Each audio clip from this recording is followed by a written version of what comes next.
Hello नमस्ते सबैजनालाई। आज चाहिँ म चागुनारायण वडा नम्बर 4 छु। आज हामीले बन्ध्याकरणको लागि गरिरहेछौँ व्यक्तिगत है।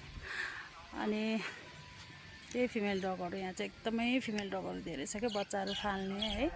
किनभने यो अब यस्तो भयो नि त ठाउँ, त्यही भएर यो ठाउँ चाहिँ एकदम जङ्गल यस्तो भएको भएर चाहिँ उहाँहरूले चाहिँ बच्चाहरू ल्याएर छोडिदिने यहाँनिर है।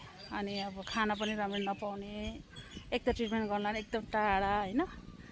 त्यसले गर्दाखेरि अनि हामीले चाहिँ केही व्यक्तिगत खर्चले चाहिँ बच्चाहरूलाई चाहिँ हामीले अपरेसनहरू गराउन लगाइरहेको।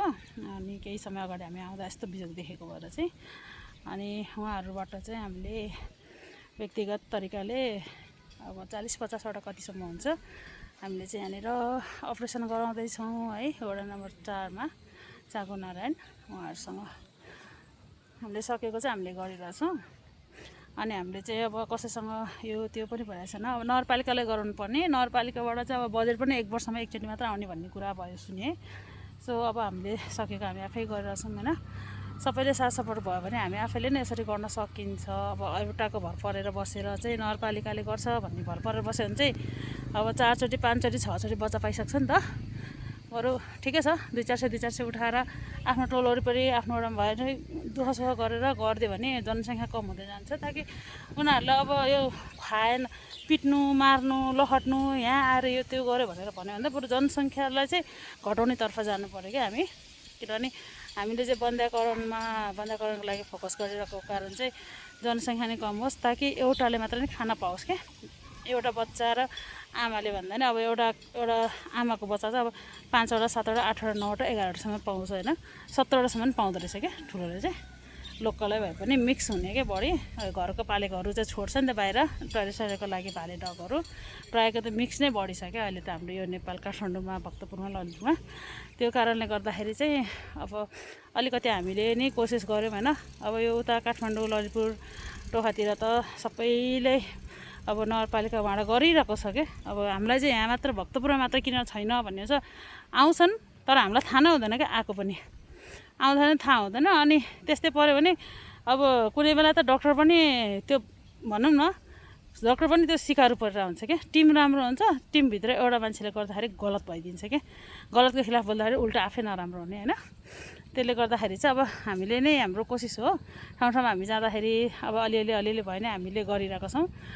त्यही हो, जसले हामीलाई स्पोन्सर गर्नुभयो उहाँहरूलाई धेरै धेरै धन्यवाद। उहाँहरूले अब फेसबुक मार्फत हामीलाई ल हामी यति गरिदिन्छौँ उति गरिदिन्छ भन्छ, कतिखेर ट्रिटमेन्टको लागि हेल्प गरिदिनु भएको छ तपाईँहरूले है। अनि त्यसको लागि म धेरै धेरै धन्यवाद भन्छु सबैजनालाई।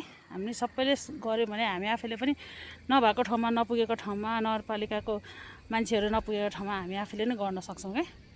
त्यही भएर हामी एकजुट चाहिँ हुनुपर्छ होइन। तर देखावटी होइन कि रियलमा चाहिँ स्ट्रगल हुनु पऱ्यो है यो कुरामा चाहिँ।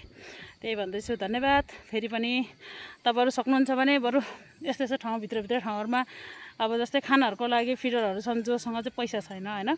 कोही भर्खरका यङ बच्चाहरू पनि छन्, अब कोही अब बुढी आमाहरू पनि छन् जसलाई चाहिँ डगहरू कुकुरहरू माया गर्नुहुन्छ क्या जनावरहरूलाई। उहाँहरूले खाना दिनुहुन्छ सकि नसकेको है। अब झोल जस्तो बर भने जाउलो जस्तो भने मिसाएर जे भने दिनुहुन्छ जस्ट एक छाक खानालाई। अनि सकेको अब उनीहरूलाई ट्रिटमेन्टको औषधिहरू हुन्छ, जस्तै किर्ना उपियाले गर्दा लुतहरू लागेको। हजुरहरू सबैले कन्ट्रिब्युट गर्न सक्नुहुन्छ है। त्यस्तो चाहनुहुन्छ भने प्लिज कन्ट्याक्ट गर्नु होला। हजुरहरूले पैसा दिनुपर्छ भन्ने छैन, औषधि दिनुभयो भने पुग्छ है। मैले चाहिँ लुतो लागेको धेरै देखाएको छु बच्चाहरूमा पनि है। तल आउँदाखेरि पनि धेरै देखेको छु क्या। त्यही भएर नै अलिकति टेन्सन पनि भयो। अब म आफै पनि आर्थिक स्थितिले एकदमै कम छु होइन। अहिले त एकदमै कमजोर छु है। किन म काम छैन, मेरो काम गर्दिनँ, जब गर्दिनँ। अब मैले मागेँ भन्नु होला, मैले मागेको भन्दा रिक्वेस्ट हो। हामीले अब यो साझा जस्ट एनिमल लभर डग लभरहरूको चाहिँ साझा हो होइन। हामी सबैले जहाँको गरे पनि सबैले मिलेर गर्नुपर्छ भन्ने हो। मैले नसकेर म माग्छु नि त, हेल्प मागे हो नि त, एउटा सहयोग। अब कतिले त विदेशबाट गर्छु भनेर पनि गलत हातमा परिरहेछ क्या सबै कुराहरू, धेरै कुराहरू, मेडिसिन पनि पैसा पनि होइन। अनि हामीले रियल गरेर हामीले सबै कुराहरू राख्दा पनि हामीलाई चाहिँ गाली आउने, यो गऱ्यो त्यो गऱ्यो भन्छ होइन। हामीले आफ्नो सबै लुटाएर गर्दाखेरि नै हामी नराम्रो हुन्छ क्या। त्यही भएर अब हजुरहरू चाहनुहुन्छ भने चाहिँ आएर हजुरहरूले हामीलाई सहयोग गर्न सक्नुहुन्छ। चामल बिस्कुटहरू बच्चाहरूको लागि यो ठाउँमा भयो, अब यो इँटा भट्टाहरूमा भयो एकदम बिजोग छ क्या। है। त्यसको लागि चाहिँ हजुरहरूले सकेको हेल्प गर्न सक्नुहुन्छ। कन्ट्याक्ट गर्नुहोस्, हजुरले सामान पठाउनुहुन्छ सामान पठाउनुहोस्, हामी त्यो सामान त्यहाँसम्म पुर्याइदिन्छ जहाँ चाहिँ बच्चाहरूले खाना पाओस्, मेडिसिन लाओस्, भ्याक्सिनहरू लाउन पाओस्, बच्चाहरू बचोस् होइन, बचेकोलाई